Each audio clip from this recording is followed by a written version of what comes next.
بسم اللہ الرحمن الرحیم۔ اصحاب اخدود کا واقعہ۔ حضرت صہیب رومی رضی اللہ عنہ فرماتے ہیں کہ رسول اللہ صلی اللہ علیہ وسلم نے فرمایا کہ تم سے پہلے لوگوں میں ایک بادشاہ گزرا ہے، اس کے پاس ایک ساحر تھا۔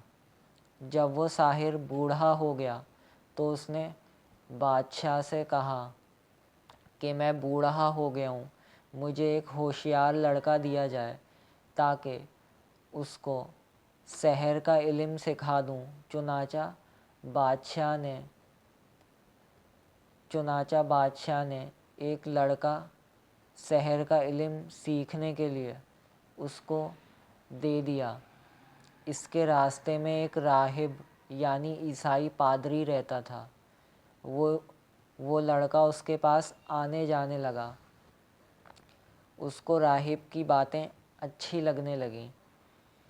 جب بھی ساحر کے پاس جانے کے لیے نکلتا تو اس راہب کے ہاں ضرور جاتا اور اس کی صحبت میں بیٹھتا، اور جب ساحر کے پاس پہنچتا تو اس کو دیر سے آنے پر مارتا۔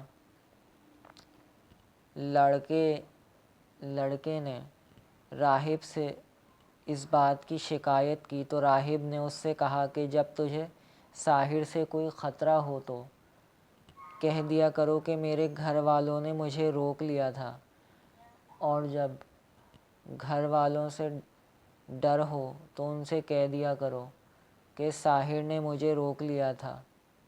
سلسلہ یوں ہی چلتا رہا۔ ایک دن اس لڑکے نے دیکھا کہ ایک بڑے چوپائے نے لوگوں کا راستہ روک رکھا ہے۔ اس نے کہا کہ آج معلوم ہوگا کہ ساحر افضل ہے یا راہب۔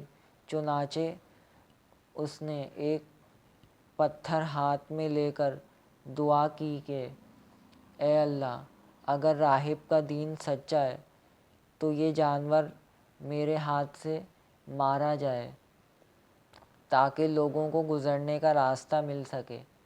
یہ کہہ کر اس نے پتھر مارا اور وہ جانور ہلاک ہو گیا اور لوگوں کو گزرنے کا راستہ مل گیا۔ لڑکے نے آ کر راہب کو سارا واقعہ بتایا تو راہب نے اس سے کہا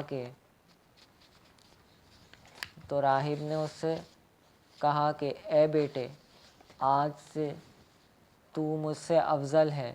میں دیکھ رہا ہوں کہ تو اپنے کام میں انتہا کو پہنچ چکا ہے اور عنقریب تو ایک آزمائش سے دوچار ہوگا۔ اگر تو کسی آزمائش میں مبتلا ہوا تو کسی کو میرا نام نہ بتانا۔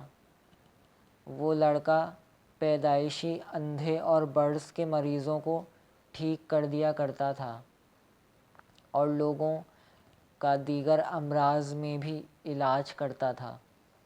بادشاہ کے ایک مصاحب نے اس کے متعلق سنا، جو کہ نابینا تھا، تو بہت سے ہدیے اور تحفے لے کر اس کے پاس آیا اور اس سے کہا کہ اگر تو مجھے شفا دے دے تو یہ سب کچھ تیرے لیے ہوگا۔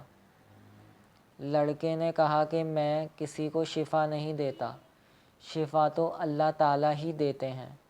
اگر تو اللہ پر ایمان لانے کا وعدہ کرتا ہے تو میں اللہ تعالیٰ سے دعا کروں گا، وہ تجھے شفا دے دے گا۔ وہ آدمی ایمان لے آیا تو اللہ تعالیٰ نے اس کو شفا دے دی۔ بس آج کے لیے اتنا ہی۔